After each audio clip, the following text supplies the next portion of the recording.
All right. Hello, everybody, and welcome to Shannon Q. Please let me know if you can hear us in the side chat.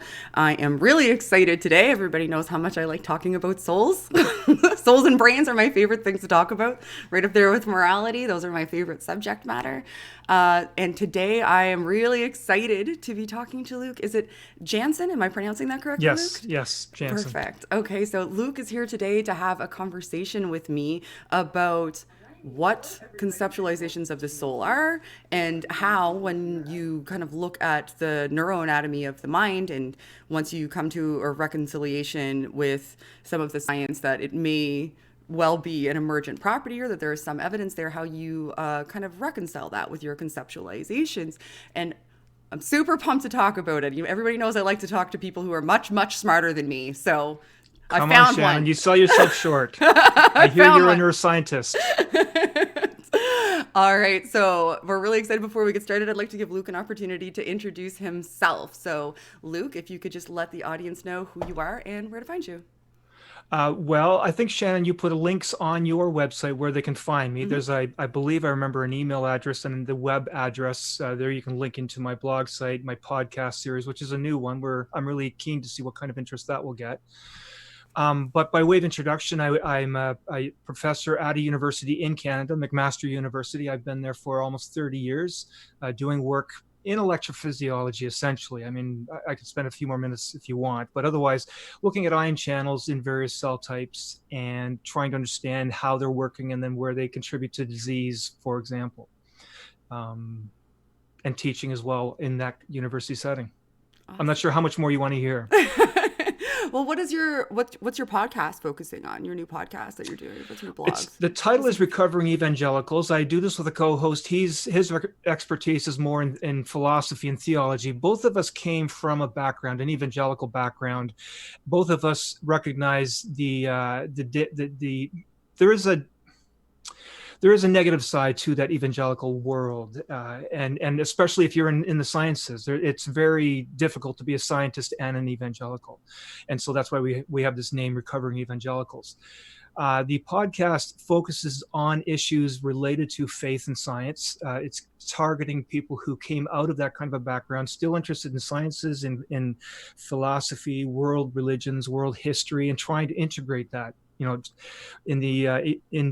in the evangelical world, I was taught really to avoid that sort of thing. You don't science is suspicious. You don't look at world religions. You don't look at philosophies, for example. And I now have a perspective where I think we can learn a lot from all of those. So that's what our podcast does. The first few episodes, we're introducing ourselves and what we want to do. But now we've begun a series where we're actually looking at this book that I've written that looks at the soul in the afterlife. And we're just taking some key ideas from that and exploring them. And then we're now just beginning to record some of the follow-up episodes where we unpack some of the remaining questions, that sort of thing. Yeah, I was listening to them over the course of the past couple of days, and I really enjoyed listening to. I believe it was students that you were Yeah, interviewing or asking questions prior to writing the book about, where's your liver, where's your heart, where's your mind, and where's your soul.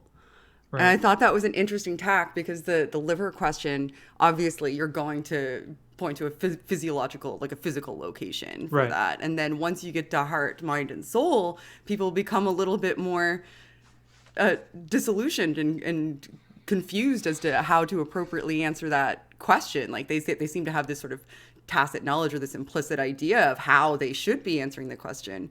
But Right. yeah, so I thought that was fascinating. So for the listeners who haven't yet listened to it, I do explain this in the episode. I first just wanted to know what they had their thoughts on the heart, mind, and soul, Mhm. because that's what the book is about. And that's what I wanted to get their Yeah. thoughts on. And I would ask them, so where is this and what does it do? I begin with the heart. I say, where's the heart and what does it do? And they say, well, the heart gives you emotions and feelings. And then what does the mind do? What does the mind do? Well, okay, that gives us emotions and feelings. Okay, what about the soul? Well, that gives us emotions and feelings. And I found for the first few interviewees, I was getting the same answers across the board. So I wanted them to recognize that, okay, the heart does not give you emotions and feelings. It pumps blood. Mm-hmm. Let's be honest. And that's why I introduced the liver question, just to get them thinking organs. Mm-hmm. But then they very quickly moved from, when we talk about the mind, they focus on the brain, but then the soul really threw them back on their heels. They didn't know what to say. And that was the fun part, trying to get these people who really never have put much thought into that, try to define, well, what is really that fundamental inner person that's inside of us, that we call the soul? And it was interesting to see the range of answers we got on that. Yeah, like it ran the gamut all the way from I don't think there is one to, it's just something that's around us. Yeah. In this non-corporeal sense, but Right. we can't really put our finger on it, but it somehow interacts with us. And those are where my questions lie. So I think I would fall more into the camp of that. I think mind and soul are essentially synonymous with one another, like conceptually, but people see them as segregated because they have like perhaps a religious ideal of what a soul is, and that's separate from the mind, because maybe they recognize that you can have head trauma or surgery or a disease that affects your mind, but they need that to be segregated from the soul concept of them, because that's the eternal concept of them. Right. But they can't really articulate to me, or nobody has been able to articulate to me yet, how one can be segregated from you and still comprise you. Mm-hmm. What are your thoughts on that before we get like into like the specific questions? It might be a good idea for both of us to explain what our concepts of a soul are. Right.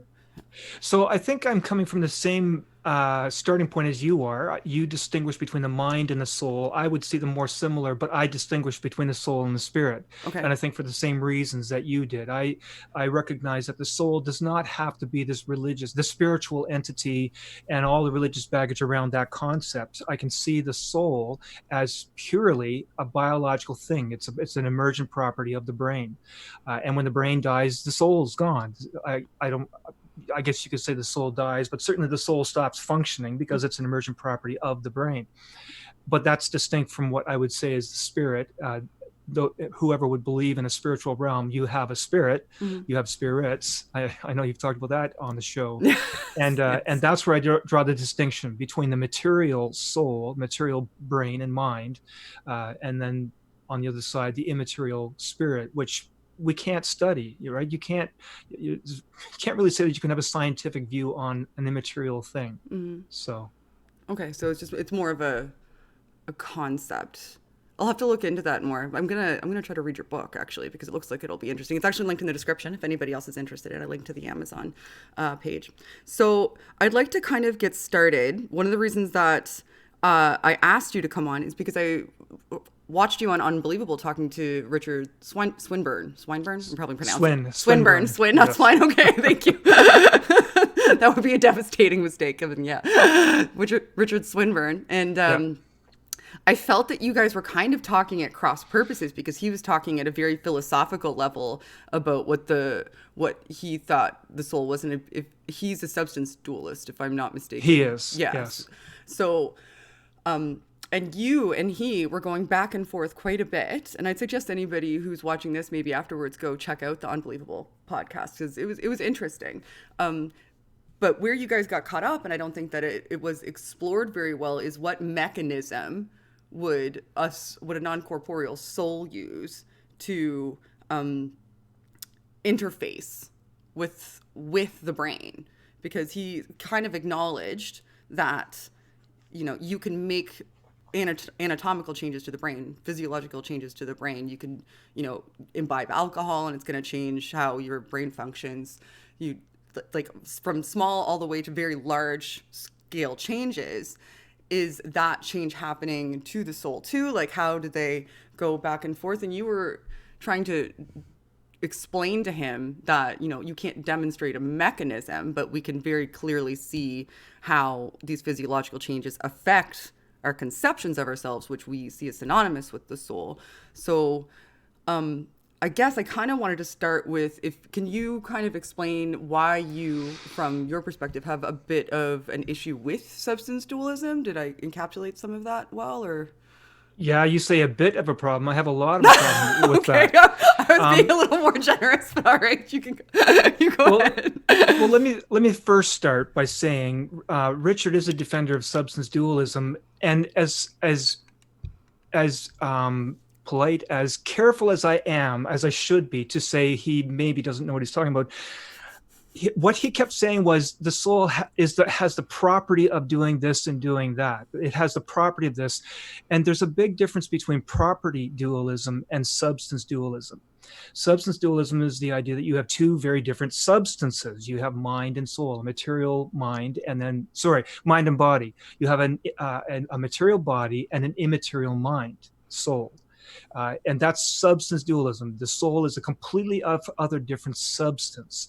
But he kept on using the term, he kept saying that the soul has the property of this and that, which is property dualism. And that's actually where I would fall. And I think people who embrace the idea that the mind, consciousness, well, I'll leave it at that the mind and consciousness are emergent properties of the brain, well, then you're a property dualist in that sense of the word. It's the amazing complexity of the brain gives rise emergent properties that would include consciousness, include personality, include, I will say, the soul. The soul is a property of the mind, of the brain. Now, so that's just okay. Now, another thing I'm going to I'm going to leave it at that. Maybe let's interact on that first. Okay, so I probably fall in the same camp as you there. Like, I see it as an emergent property. Like, we have incredibly complex systems, and how those systems interact with one another and communicate with one another as an emergent property. We have this like sense of self. There's obviously, there's a mind-body problem. Like, how can just physical stuff, how can it be like, how can there, see if I can articulate this well. I'm not philosophically sound, but how can there be something that it is like to be a composition of many atoms, but not be something that is like to be any one of those individual atoms when removed from that composition? So like, that's, to my understanding, what the mind-body problem is. Some people call it the neural binding problems, but so I recognize that, and I don't know the answer to that. Nor do I think I don't think there is an answer. I don't think there is one. That's a question that philosophers and scientists have struggled with for centuries, literally. Yeah. Descartes is one who's always, pardon? Yeah. We always point to Descartes, but I think it goes back even further than that. But that's the thing. Ever since them, they've struggled over how does an immaterial thing interact with the material. Right. Fundamentally, it just doesn't make sense. And the analogy I often use is that of a magnet. Magnets are great for picking up pieces of nickel and iron and other substances that have a certain configuration of electrons. But you can't use that to pick up aluminum, which is also a metal. You can't use the magnet to pick up paper or rubber and a lot of other things. It just doesn't have the properties to interact with those other substances. And so with that analogy of the magnet in mind, it can interact very well with certain things and just cannot with other things. If you talk about an immaterial whatever, an immaterial spirit, immaterial soul, how does that interact with the material? It just doesn't have the properties to do so. Right. Yeah. And it comes up a lot. I have a lot of these conversations. And one thing that is cited, and it seems, I don't want to say hypocritical, but almost counterintuitive.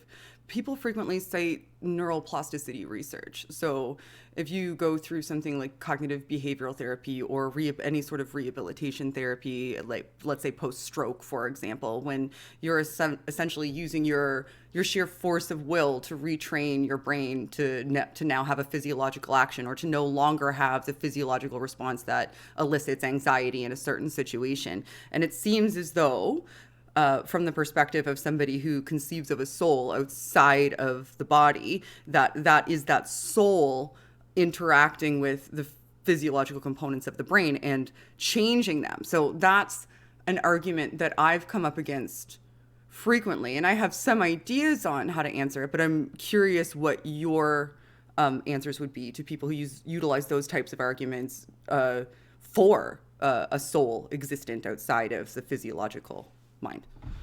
I have to be honest, I'm not quite clear what you just asked me. I thought. Oh, okay. So, like neuroplasticity is the retraining. I got that part. Yeah. Cognitive behavioral therapy. Yeah. Perfect. Yes. Okay. So in these conversations, I frequently have people say that neuroplasticity is evidence for a soul that exists Right. So outside. I haven't heard people say that. Really? And Oh, I have so frequently.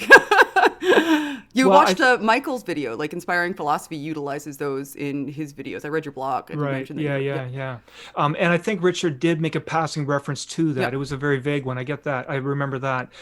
My answer to that is just simply you use the word, you're training your brain to think differently. You're making synaptic connections. You're building up new connections and strengthening certain connections, or for that matter, weakening certain Hmm. connections. That's all biological, and you're basically getting your brain to signal process differently, Hmm. in a better way, or at least in a way that we would prefer that your brain signal process. Yeah. So all of that is a material explanation, a material view. Yeah. So I think it's so I because they don't see, sorry, go ahead. well, I don't get how talking through with a properly trained counselor, how that's, and seeing changes in the person, how that argues for an immaterial soul. Now, maybe I'm processing as I speak to you. Hmm.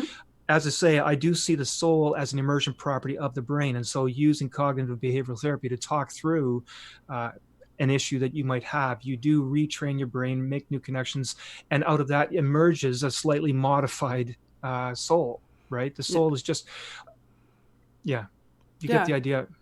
I see. Yeah, no, I get the idea. And see, to me, I think it comes from people seeing the brain not as multiple components, but as, a whole cloth thing. Like your brain is either, working or it's not working. So to me, that's you utilizing other portions of your brain to retrain a different section of your brain. Like it's still coming from your brain. You're just using Right. your brain differently, learning to use your brain differently than you previously Right. did. So the brain certainly acts as a syncytium, as one big functional unit, Hmm. certainly most of the time, but it also certainly is a whole sum of parts. It has all kinds of parts, and people can have different brain diseases or brain injuries Hmm. that remove one part or a few parts selectively, and you see some very big changes in those people. So clearly, the brain has multiple parts, and they interact seamlessly, usually together, to give you this a syncytium. So basically, I'm saying it's both. It is both. You have one big brain, and you've got a lot of smaller parts of brain. Yeah. So I have like a million questions roaming around in my head, so you'll have to you'll have to forgive me. That's So okay. Process them. yeah, yeah, that's right. Give my brain a sec. Give my brain and my soul a second. So I guess my next question would be, and something that's of interest to me is, I was a former Christian and you are a current Christian. How and I was listening to your podcast again today, and you were going through kind of the history. It's a really interesting podcast. I really like it. Thank you. You were Thank going you. through the one I was listening to was the one where you got your audience to draw a line on paper Right. and then cut it into 8 separate pieces so that you could give a visualization of just exactly how powerful these societies were, like these civilizations were, and how they impacted people's perceptions when they were conceptualizing the soul in even within the Bible. And then you got us to draw America, the Americans, and it was this big comparatively to the thousands of years that these other civilizations had influence. So, what's fascinating to me is the reconciliation with the Christian conceptualization of soul and what you even yourself have admit to see as inconsistencies. Like you say, even at one point in time, they almost take 180-degree turns. So Oh yes. Yeah. Yeah. yeah, so that fascinates me because you have a very unique perspective. So are you Right. comfortable talking about that with me for a bit, Oh, just because it's of absolutely. interest? So I have a feeling that you've got a very diverse audience, including a lot of Americans. So let me just Yes. clarify, or not, let me elaborate on what Shannon just told Yeah. you.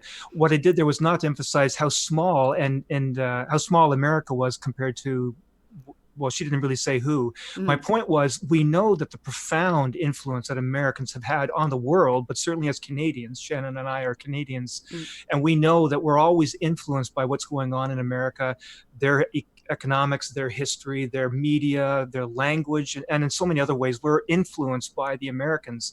And they've only been around for a few hundred years. On the other hand, so let's now get to where Shannon started with this. We talk about the Bible. We talk about what the Bible might have to say on things, but there were people long before the Bible. And when I say long before, I mean thousands of years. We have a little bit of evidence of humans who came out of Africa and some of the ideas that they might have had. They buried their dead, and they've left some other signs that we begin to get a sense of where they thought about the soul, about the afterlife, for example. But then we get to a period where we have a lot of written history. That's the Sumerians and the Akkadians, and after that, I say a little after that, but on our scale, thousands of years after them came the Egyptians. Mm. And all three of those, the Sumerians, Akkadians, and the Egyptians, had very well-developed ideas on the soul and the afterlife and what is a human and where did humans come from. And then thousands of years later, you have the Hebrew civilization and their books, and that's where we Christians would get our ideas from, is those books. But my point in all of that was to say, long before those Hebrew and Christian books were written, there were all kinds of other books, and more importantly, ways of thinking. The world was dominated by a way of thinking, actually several ways of thinking. In my book and in the podcast as well, I go through how the world went through basically a Babylonian way of thinking. The Egyptians had a very different way of thinking, and then after that were the Persians, and then hugely influential were the Greek philosophy. A lot of Christians do not recognize how much of an influence that Greek philosophy had on thinking, on well, let's say Hebrew thinking, out of which came Christian thinking. But even in the secular world, the influence of Greek thinking and even some of the older perspectives, we still think the way they do. Yeah. We say, for example, I go through some examples in the podcast. You might say something like, I hate his guts, or I love you with all my heart. And if you think about it, why would I hate him with my guts? Or why do I hate his guts? Or why do I love you with all of my heart? That goes directly back to that ancient Near Eastern thinking. They saw the soul as in your chest. Basically, they pointed at the heart, the liver, the kidneys, and the intestines, and that's where your soul was. That's where your fundamental being was. And so we have still so many expressions that come out of that way of thinking, even though we may not think necessarily the way they do. We still have those expressions that go back to that. So I left a lot of loose threads there for you. Yeah, I want to delve in a little bit more, because I imagine that you must get some pushback from Christian thinkers and apologists, like even as a Christian, and going out and advocating for this new, well, I don't even think it's new, but this kind of less contemporarily accepted way of understanding your faith. Like even in that conversation with Richard Swinburne, like you could sense that there was some frustration in that engagement, even though, ostensibly you guys are believing in the same system of faith and probably adhere to some of the same tenets. And I know that there's I engage with Christians and people of all faiths on a consistent basis. And I was talking to one a few days ago that essentially called you a heretic for these types of that must be frustrating for you. And why do you think that is? Well, I'm amused when people use the word heretic, because here's the thing: anybody who's religious is a heretic. All right. Oh, okay. We are all heretics in someone's eyes. Any Protestant is a heretic. Well, okay, not the Catholics would view us as heretics, but the point I'm getting at is this: Protestants broke away from the Catholics because we didn't like the way they were thinking. Catholics broke away from the Eastern Orthodox Church because they didn't like the way they were thinking. Protestants, again, I said, broke away, but then they splintered, and then those splintered, and they splintered, and everybody's splintering, and they say because the other group was a heretic, and we break away and we start our own little movement because they believe a heresy, we believe the Orthodox. So we're all heretics in somebody's eyes, right? So that accusation doesn't it rolls off my back. Yeah, that's good. Well, you seem pretty tough. I've seen you engage. You can handle yourself just fine. Now, you began your last question there with getting pushback from Christians. Yeah. It's interesting. I'll get pushback on both sides because I do work in a secular university. I have many conversations. I'm happy to talk to people. I'm not what's the word that they use? I'm not trying to proselytize. There we go. I don't proselytize. I don't try to convince people of faith, but I want to hear their viewpoints. I've had great conversations with people of other faiths, and I've learned a lot from them. But to get back to the point, I do also have conversations with with people of any faith or non-faith, including atheists. And there's two in particular I have many conversations with, and it's always amusing. I get a lot of pushback from them, but also on the Christian side. Now, to bring it back to this topic, the soul, and we were talking about substance dualism. That's I found really interesting. All Christians would hold to the idea of, or let me rephrase that. Pretty well, all of the people sitting in the pews of the churches, the Christians sitting in the churches, would adhere to the whole idea of substance dualism. They would say, yes, I have my body and my soul, and when my body dies, my soul leaves and goes off to heaven, that sort of thing. Pretty well every Christian sitting in the pews would say substance dualism is essential to Christian faith. Yeah. If I were to ask you and other people who are not Christian, if I said I'm a Christian, but I don't believe in substance dualism, you'd go, what? How can you do that? I thought substance dualism was central to Christian faith. So everyone seems to think that substance dualism is central to Christian faith. The interesting thing is people, scholars who spend a lot of time thinking this through, they say, you know what, substance dualism doesn't work. And so then it's up to us to try to come up with a better model. And as a Christian, I come up with this other idea, which gets pushed back from the Christians, but then as well from my atheist friends who say, why do you even believe, period? So there's pushback on all sides. Yeah.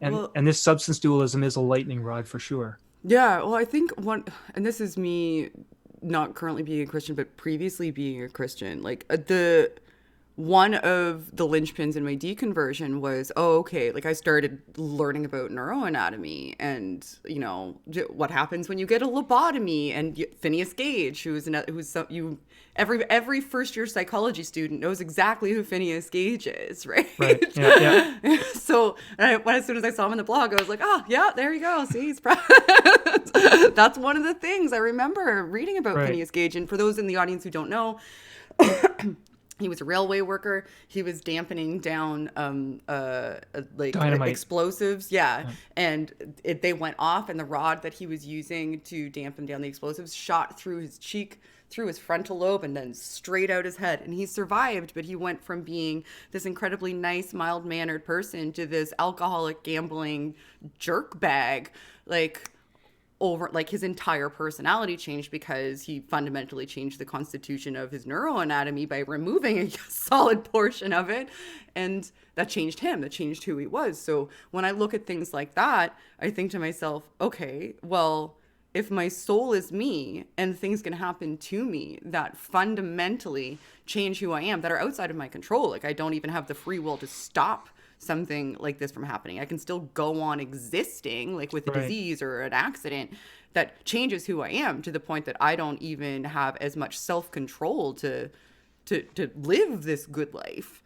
Right. What does that mean? Like, does the soul portion of me, if it's influenced by what happens to my mind, then how am I separating it from my mind? And what does that mean? So I think, like, for somebody like me, that was a linchpin in deconversion. For somebody who's still holding on, I can see and understand, or ardently believes, I probably shouldn't have worded it that way, my apologies, but for somebody who still ardently believes, I can see why that would be troublesome if you couldn't find a way to reconcile it to your faith. Like if you're looking to scriptures, and scriptures are saying, okay, you have a soul and your soul is what ascends, figuring that your soul is somehow tied to physiological things that are subject to change.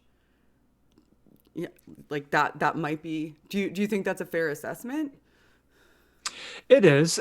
Speaking from my own experience, I was raised for decades in a very fundamentalist evangelical background, and I went through that phase where things just started to not make sense. It was scientific, and I think we've had similar experiences, maybe emphasizing different parts of science, but science was a big reason why I began to have many questions. But then I interacted with, again, being in a university setting, I interacted with people of other religions, and I had previously been taught to think, well, they're all basically demonically possessed, and they're all going to hell. And I interacted with them, and I found out they were fundamentally good people who just wanted to do good things. And so that raised a lot of questions. I do often refer to a very seminal, a very pivotal moment in my life, reading Khaled Hosseini's Kite Runner. Basically, we don't have time to get into it, but it was basically a book that really made me question this whole idea of world religions and why do I see those people as wrong. And then there was also a lot of ethics that really threw my faith off the rails, looking at some of the ethics and morality in the Bible itself. A lot of stories, you read them and you think, how on earth, what am I supposed to do with these stories? So getting back to the point, I basically found I had to reject everything. I really rejected like 99.9% of what I believed. The one part that, as a scientist, one part I couldn't give up was the idea of a creator God. I looked at cells. I work with cells. I understand cells. I study them, and I've written some of the papers on cells. And when I look at these things, I'm just absolutely amazed, and I just find it really hard to believe the idea that they're a cosmic accident. It's all just a freak of nature. I find that too hard to accept. But I'll admit, it's a belief. It's just a worldview that I hold and other people hold. And you can have the worldview that it was a freak accident, and I have the worldview that there was something behind that. But maybe we should move on from that. What I'm doing now is just re-examining a lot of the things that I used to believe, and looking at each thing in particular and say, well, I'm still going to leave that aside. But if I pick up this, I can now turn it a different way, and I can see it as something I can embrace again. The soul would be an example. I wouldn't know a few years ago, I wouldn't know what to do with the concept of the soul. Now I understand it as it's a real thing. The soul is an existing thing, but it's an emergent property of the brain. So there's the chat is all a Twitter with asking me to am I supposed to be able to see these? Because I don't. They're on the video live. You can, if you open up the video, just make sure the sound's turned off so it doesn't get picked up in the microphone. You'll be able to see the side chat. It'll pop up at the side. Okay. We are going to take questions at the end, but so if you have questions, please hold them. We're gonna talk for probably another 20 minutes to half an hour beforehand. But I want to get this one out because it's appeared a couple of times. They've asked me to ask you if you would be willing to explain your understanding of the difference between the soul and the spirit. I can't explain the spirit. Okay. I don't know how I would as a scientist. I can't say this is what it's made of and this is where it exists and this is what it does. I don't know what to do with that, but I do. The best I can do is this. So it's a little bit lengthy. I just hope I don't take up too much time getting into it. Take your time. Well, here's the thing. We live in a three-dimensional world, but I interact with physicists who tell me that there's some other number, and I get answers that range from 11 to 18 to 26 dimensions, and I don't know what the final answer is. Okay. And so what do you do with that? Maybe we'll talk about how do we in three dimensions comprehend that, but let's go in the other direction. So we recognize that if we encountered beings that only lived in two dimensions, we would recognize that we could do things that they can't even begin to dream of. So for example, just to be clear, in case people don't know what that means, living in two dimensions, just imagine you live in a sheet of paper. And the important thing to realize is that these beings in that sheet of paper, it's not that they can look up, but they can't actually jump up. The point is they don't even have a concept for up. They have left and right and forward and back, but they do not understand up. It's just not in their awareness.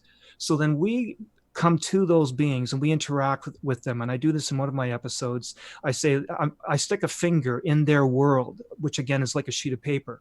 So I'm not in their world. All of a sudden my finger touches the paper. I'm now in the world. I pull my finger back, I'm gone. I put my finger back down again, I'm there, and then I'm gone. And I can push through their world and they see this thing. I exist in their world as a circle that gets bigger and smaller as I pull my finger back and forth.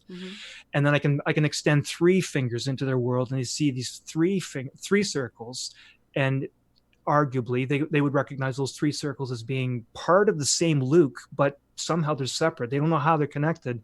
They're supposed to be connected, but they don't comprehend how those 3 separate circles could be connected. And so the point in that exercise is to show how you and I, Shannon and I, and all our listeners in the 3-dimensional world, we can do things that those 2-dimensional beings can't even comprehend. And and now let's go back to the present. We live in a three-dimensional world, but we're told there's 4, 5, 18, 26 dimensions. If there's any truth to that, and I have no reason to doubt those physicists and mathematicians who tell us that, then I have to be open. As a good scientist, I have to be open to the idea that there's something more to our existence than I'm aware of. And maybe that's the spirit world. Now, unfortunately, the spirit world, when we use the word spirit, then you bring in all this religious baggage, all that stuff that you grew up with, and twisted ideas that, people who aren't properly trained, they gave their definitions and their explanations. And I really want to avoid that. That's actually what I did. Again, I explained my life history. I basically threw everything away and then began to retrieve different elements and try to re-understand them and reappropriate the ones that I thought I could. And the same thing here. I think we shouldn't just be dismissive of the spirit world. If we can accept the idea that there's all these dimensions that you can't comprehend, then you have to accept the idea that there might be something else out there. I'm just being open as a scientist. Yeah, no, that's fair. So what do you think happens to your soul? Like, do you see your spirit as segregated from you, like separate, like, because your soul is subject to physiological change, the spirit isn't? Do you see it as kind of like an aggregate that's accumulating? Like what do you think happens? I guess that's probably just a simpler question. What do you think happens? And that's just it. The short answer is I don't know. Okay. I have learned to reimagine the soul as an emergent property of the brain, and that's what communicates with your body. That's what moves my arm, and that's what interacts with the people around me that I love. Those are things that the soul does, right? We could spend some time talking about what does the soul do, and pretty well everything that I've come across, when I look at a list of the things that the soul does, you can all explain all of those by neurobiological processes. So that's all fine. And then I'm open to the idea that there's this other dimension of which we can't study. I don't know how to suggest how that other dimension interacts with this material soul that I have in my brain. I don't know is the short answer. That's a fair answer. It's an honest well, answer. I'm sorry. I'm used to people making stuff up when they talk to me. That's an honest answer. I appreciate that. Again, to go back to that analogy I have of those beings living on a sheet of paper, they can't comprehend how these circles are Luke, and they're 3 separate circles, and they're all Luke, and they cannot, because they don't have that third dimension to be able to articulate what that means. Yeah. But you and I know that I'm a 3-dimensional being and that I can do these things. I have no problems believing I exist, and I don't think you have a problem believing I exist. But those 2-dimensional beings just don't know what to do with this concept of Luke. Yeah. And so now I do the same thing, recognizing that I'm told there's lots of other dimensions. I don't know what to do with that, but I'm going to be open to it. Yeah. That sounds like a book I read a long time ago. I think it's called Flatland. C.S. Lewis writes about that, but he actually took the idea from, I think the name is Abbott. Yeah. I'm blanking on the full name, but anyway, C.S. Lewis is one who wrote on that. Many others have written on that. I've written on that. So. Oh, okay. I didn't get that far in your blog. I was picking and choosing, cherry picking soul blogs to read through. I'll read through some more. Okay. So that's an honest answer. The I don't know. I appreciate that your reconciliations were honest when you were just picking up what you could make sense of. Right. And okay, that's fair. That's totally fair. I really like that. And again, chat, please tag me. I'll take questions in about 5 to 10 minutes. I know you guys are excited, but make sure you tag me. I'll trigger you if I'll let you know beforehand. If super chats will take precedence, obviously, but I will try to get to as many as I can. Right. And again, I haven't opened anything up because I'm just worried I'm going to cut you off. So I don't know what these questions are, but I don't need to. If you don't need, no. You're good. No, I don't. I'll let you know. I'll ask them. Okay, so I have a couple more questions about this. I don't want to monopolize. Other people want to ask you questions, so I don't want to monopolize too much. I guess it's my show, so I can do whatever I want. Of course you can. So this is probably going to aggravate some of my Christian audience, but I don't actually care. So when you say that you see the soul is having physiological properties, can we explore that a little bit more to kind of explain it? Because we've talked really kind of high level about it having physiological properties. You used a really good example, and I don't know if you know this about me, but I studied perceptual cognition, and I studied visual perception was one of my favorite subjects. Like once I realized that I saw the entire world upside down, backwards, full of holes, and it's split off at the optic chiasm, and like once I studied visual perceptual processing systems, I was like, whoa, I don't even know what I'm seeing is what I think I'm seeing is what's even really in front of me. It's just a construction. It's just a Right. mental construction that my brain is doing the best to take this horrible input and just piece it back together. So when you spoke about the visual processing system, I was like,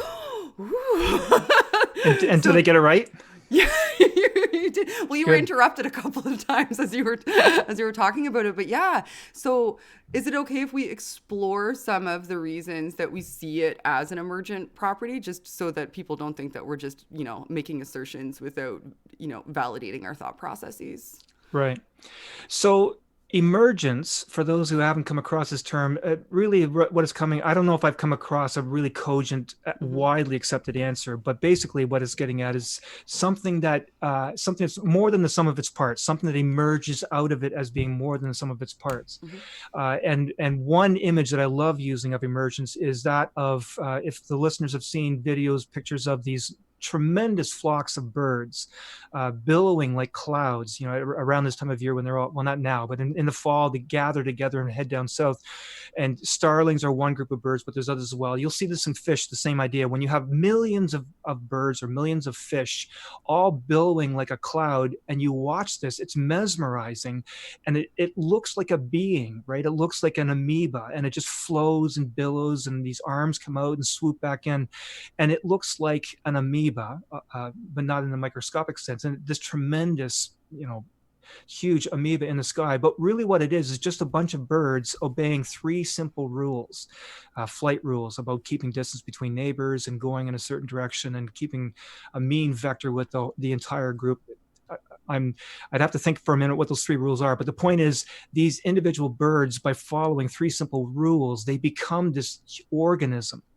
So in the same way, if the listeners can imagine that, you have millions of neurons, which really follow simple rules. Each individual neuron does very simple things, and on one level, very simple signal processing.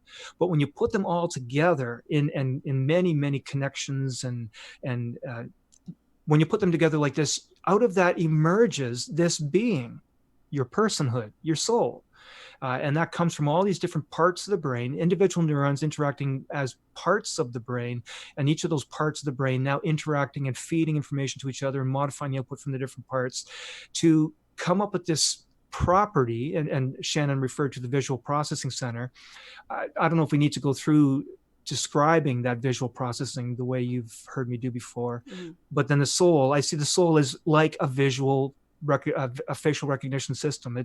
It's a property of the brain that interacts with all these different brain areas interacting together to signal process and come up with an output. In the case of the soul, that output is essentially, how do you relate to the world around you? How do you relate to yourself? How do you relate to beings, your family, your dog, nature? And for those of us who want to indulge in that, how do you relate to the greater, what else, the bigger thing that's out there? Yeah, like to use a computer analogy, it's almost like the operating system that kind of unifies all of the individual components of the system so that they make sense and are able to have a usable interface with you interacting right. with the world and with other people. And that's why I found visual processing so cool, because it's intensely complex, because it interacts with your memory, it interacts with your emotional centers. Like you said, facial recognition, that's a component that draws from visual processing. We're very reliant on our visual processing centers, and the fact of the matter is that they're kind of garbage. They're not that great. Like we're in our fovea, where our cones are concentrated, is where we see color, is like very small, because of where our optic nerve, like our optic tract, comes out of the eye. It's actually kind of off center from where the light actually needs to hit it. It's hitting more so on the rods, and everything from this side is processed on, we process on opposite sides, so it needs to split apart in the chiasm, and we're filled with aqueous and vitreous humor that has little floaties in it, so we're not seeing anything clear. And once it gets to the occipital lobe, it tries to jam it together into a picture to send it to the other processing centers to do something with. And it's the do something with part that is us. Each of those Right. individual components, like our occipital lobe isn't us, but it has a job that contributes to other systems that utilize its work, and that confluence of all of that work emerges as Right. us once it's gone Right. through all of the other processing centers. So that, did I articulate that in a similar fashion that you would using that analogy, or like, do you have an issue with how I explain that? No, not at all. Not an issue. I just wanted to throw out a little an Okay. elaboration because I was Yeah, yeah. intrigued. You talked about all the color receptors being focused at the very center of our field of vision. Yeah. A lot of people don't appreciate that. And one really cool experiment that all the listeners can do: Mm-hmm. you take a deck of playing cards and you hold it out. I can't do it full. I'm stretching my hand out, but you hold these cards at the side of your field of vision and slowly bring them into your field of vision Mm-hmm. and see where it is that you can tell whether it's a red or a black card. You'd be surprised how far you have to bring it into your field of vision before you can recognize, oh, that's a red card. So, Yeah. Another so fun the game to point, do is you can just take a white piece of paper and draw a circle on one side and an X on the other, oh, and you'll yeah, yeah, realize where your blind spot is. Just close one eye and move it back and forth, and they'll disappear because once they hit the part right, of your retina where the optic nerve is exiting, you can't see it, but you'll still right. see the paper Yeah, because your brain fills in the hole with right. and your brain says white, white, white, white, white, white, white. That's probably still white, and it just fills it over. It doesn't recognize that there even was an X there a few moments ago. It's crazy. And that's a really important point. It's very enlightening because the idea of the brain filling in, Mm, so much of our experience as we drive our car, as we watch TV, as we talk to people, your brain is filling in a lot of gaps in the picture. You wouldn't. It's amazing when you start to realize, when you learn about how the brain works, how signal processing works, and how much of your experience is synthesized by your brain. And you think, no, that's reality, but it's not. It's your brain trying to make sense of a limited amount of input. You can't take in all the input in the world, and your brain tries to do its best to make sense of what little bit of information it got. mm. So Yeah, and we completely take that for granted. We think that we have crystal clear perceptions of what's going on, or like we think that what we're taking, like this finger I'm holding up in front of me, there's like just a picture in the back of my mind of this finger that's exactly representative of what this finger is in reality, but that's not the case. Like your brain is looking at previous fingers that they saw and comparing it against that and how far it is from your face and trying to determine whether or not it could even fully see it. Like right now it's in my periphery. Because right, it's in my periphery, I actually can't really see it. I certainly can't see it in color because it's only the rod portion of my retina that's actually receiving this image. So it's my brain is remembering that I held a finger up and telling my visual processing center that there was a finger previously. I felt that finger move to the side.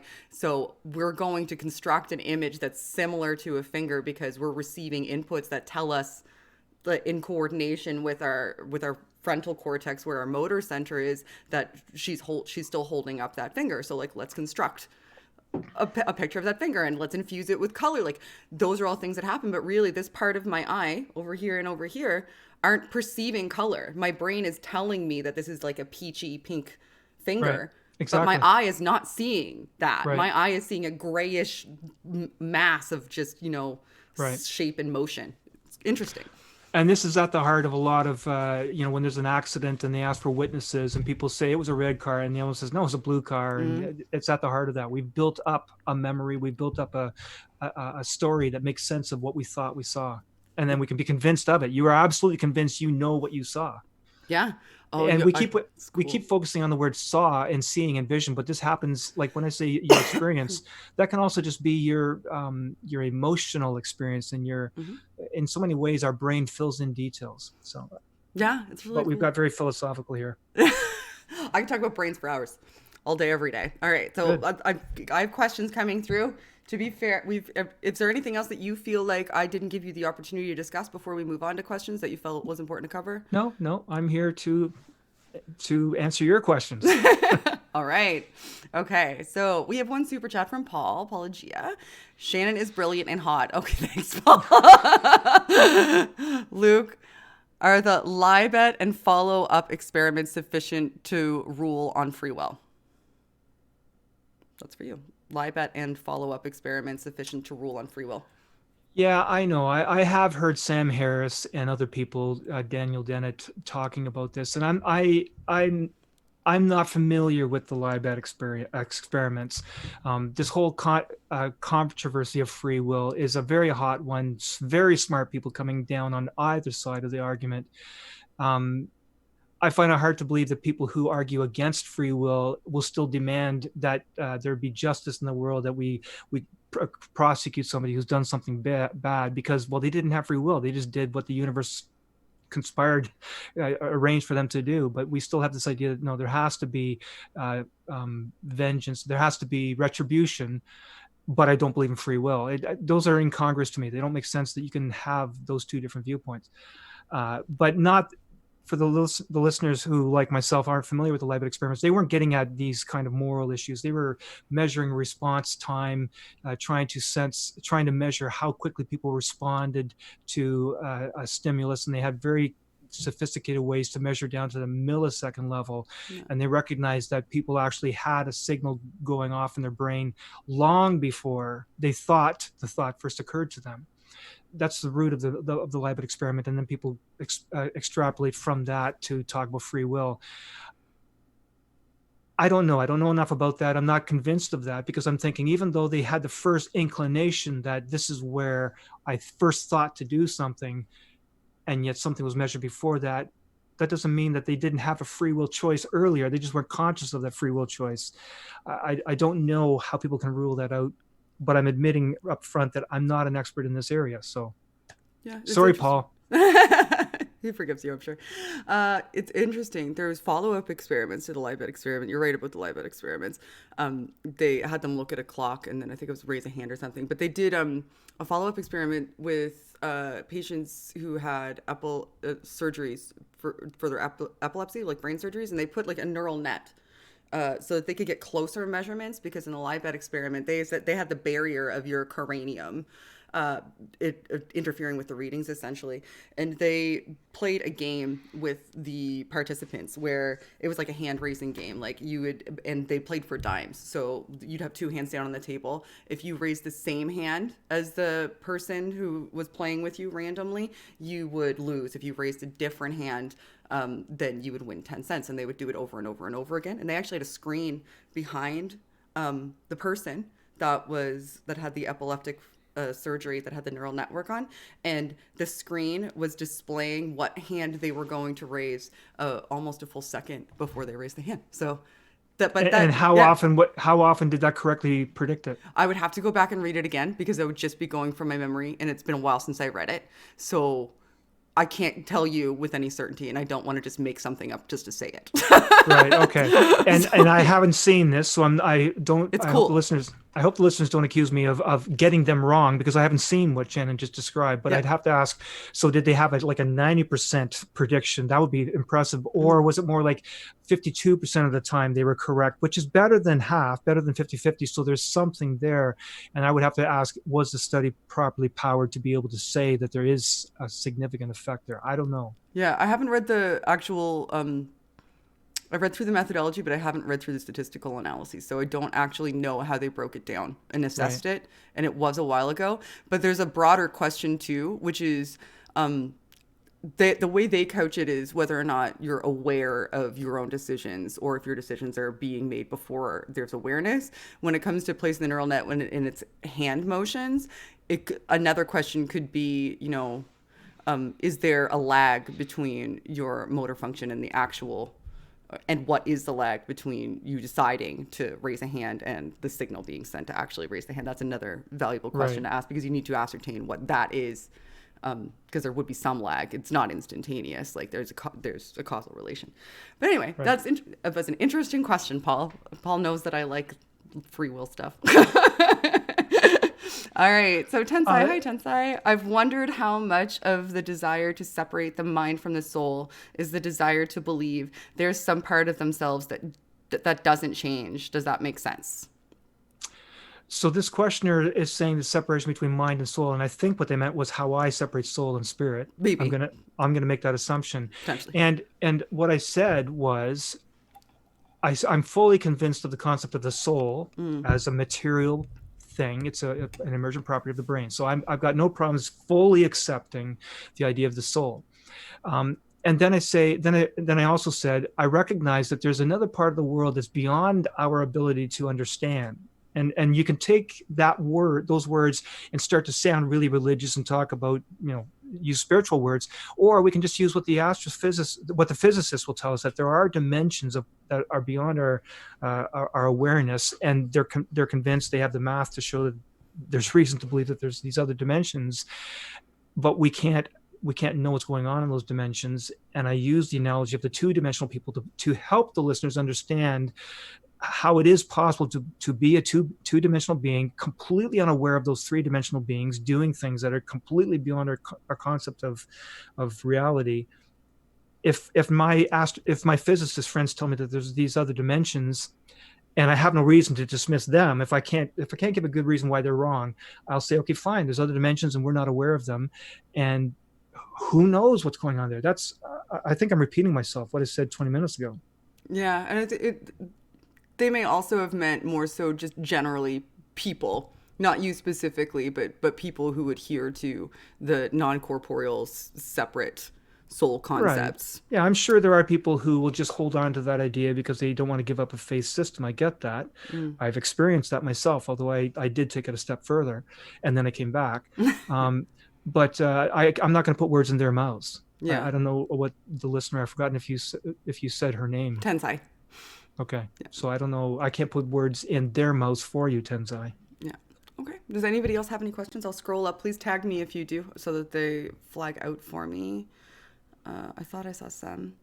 How do you study things? This is from Catherine.